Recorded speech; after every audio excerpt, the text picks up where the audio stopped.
À peu près au même niveau que faire l'amour dans un ascenseur, motoriser sa machine à crépir est un fantasme très répandu chez l'homme.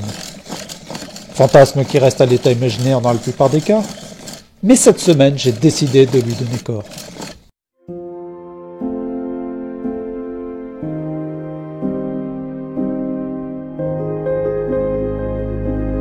Dans un épisode précédent, je vous ai présenté ma machine à crépir,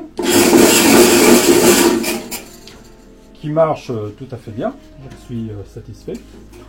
Le seul problème, c'est qu'au bout d'un moment, c'est un peu fatigant de tourner la manivelle.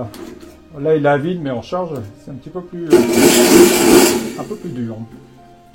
Donc l'idée, c'est, est-ce qu'on peut pas utiliser une perceuse ou une visseuse pour entraîner la chose à sa place, qui serait quand même beaucoup moins fatigant, et qui présenterait aussi l'avantage d'être plus régulier dans le mouvement. Donc, on va essayer ça aujourd'hui.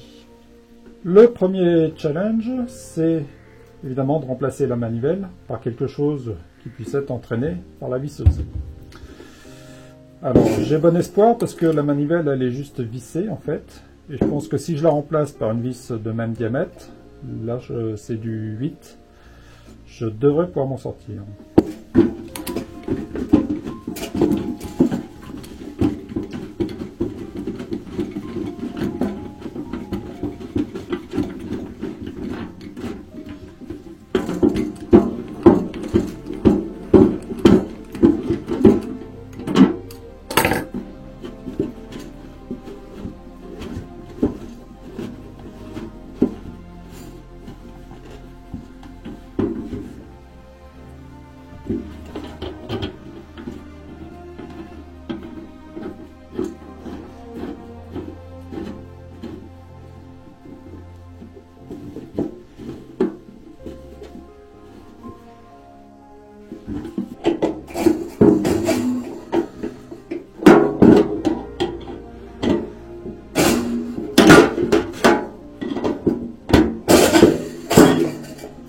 Alors maintenant, il faut trouver quelque chose qui puisse venir se mettre sur la tête de la vis et être entraîné par une perceuse ou une visseuse. Donc pour ça, évidemment, on va mettre une douille. Et puis là, on a ce petit raccord là, qui généralement est fourni avec la visseuse quand vous l'achetez. Moi, je le retrouvais pas, j'en ai racheté un, je vous mettrai un lien. Donc ça permet de venir comme ça sur la tête de vis et ça se met sur la visseuse. Et donc, preuve du concept, attention.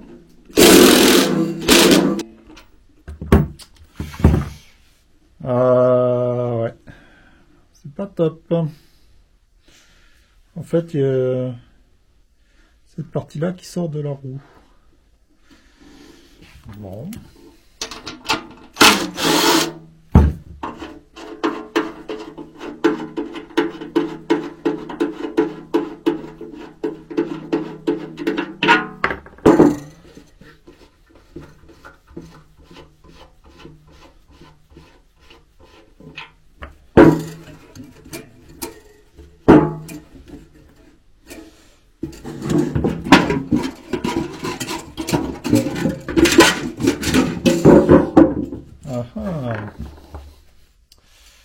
Ouais, ça c'est pas normal là.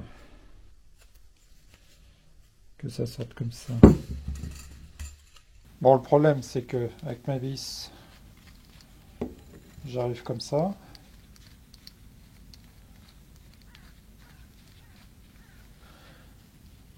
Et quand je l'entraîne, la vis a tendance à vouloir se visser évidemment. Elle prend appui sur le fond de cette partie-là. Et a fait ressortir cette partie carrée qui en fait n'est pas partie intégrante de la roue, mais qui est juste une pièce rapportée. Et apparemment qui est juste collée et mal collée. Donc elle sort. Donc il faudrait que j'ai une colle assez puissante pour remettre ça en place. Bon, je vais la recoller à l'époxy. On va voir si ça marche.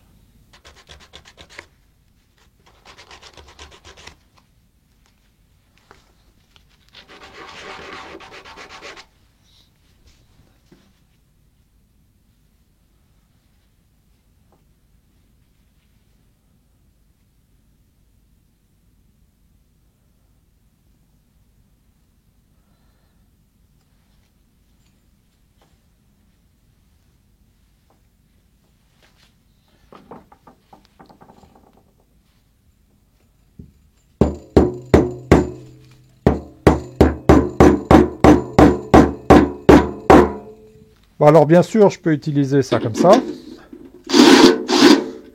Mais ça veut dire que je tiens constamment la machine à crépir et la visseuse en m'assurant que la visseuse est bien perpendiculaire au plan de la machine à crépir. Bon, ça va être un petit peu délicat. Je préférerais avoir un socle qui solidarise les deux, de façon à ce que je n'ai pas à me préoccuper de la position de l'un par rapport à l'autre.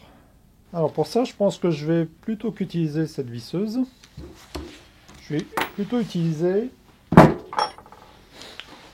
la perceuse. Et j'ai deux raisons pour ça.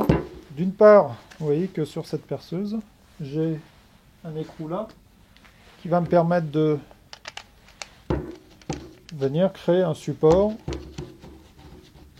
qui va se mettre évidemment à la bonne hauteur pour venir sur l'axe de la machine à crépir.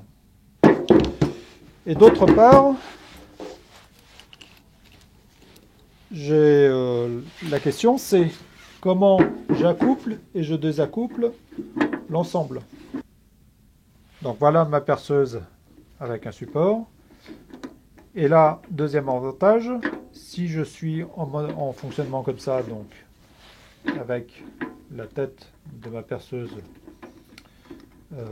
accouplée avec ce raccord-là, donc là je suis en fonctionnement, et quand je veux désaccoupler les deux, je dévisse, et en laissant un peu de marge, je vais arriver à rentrer mon raccord suffisamment pour me dégager de la tête de la vis et pouvoir retirer ma visseuse.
Bon, c'est encore bloqué pour la même raison, c'est que la vis qui est dans la roue sort et ça bloque tout.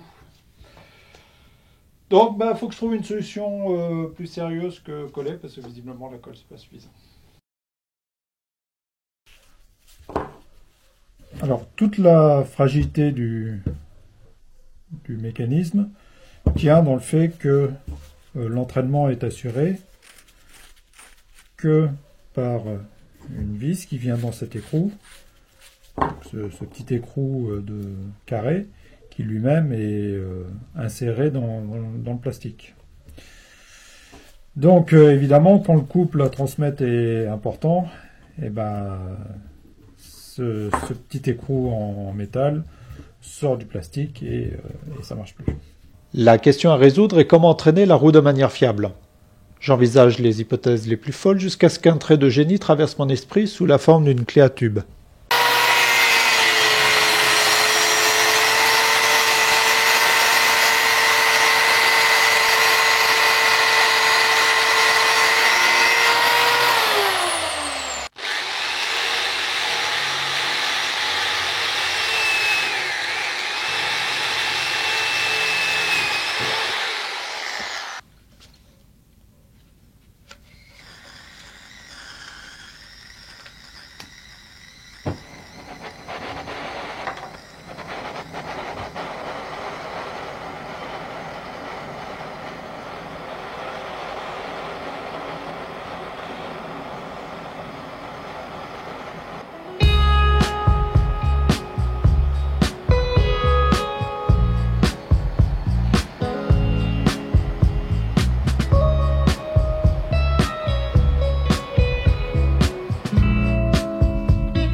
Allez, petite conclusion sur cette machine.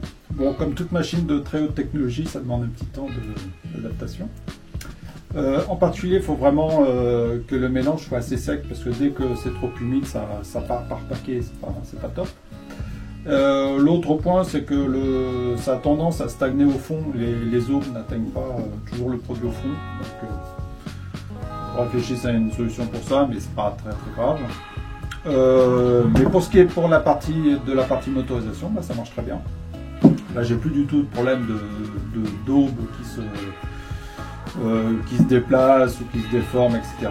Même en entraînant à des vitesses assez élevées, ça tient très bien. Donc, plutôt satisfait de cette petite expérience que je vais utiliser pour mes travaux de réparation de fissures. Voilà, je vous souhaite une bonne semaine, bon courage dans vos travaux et à bientôt.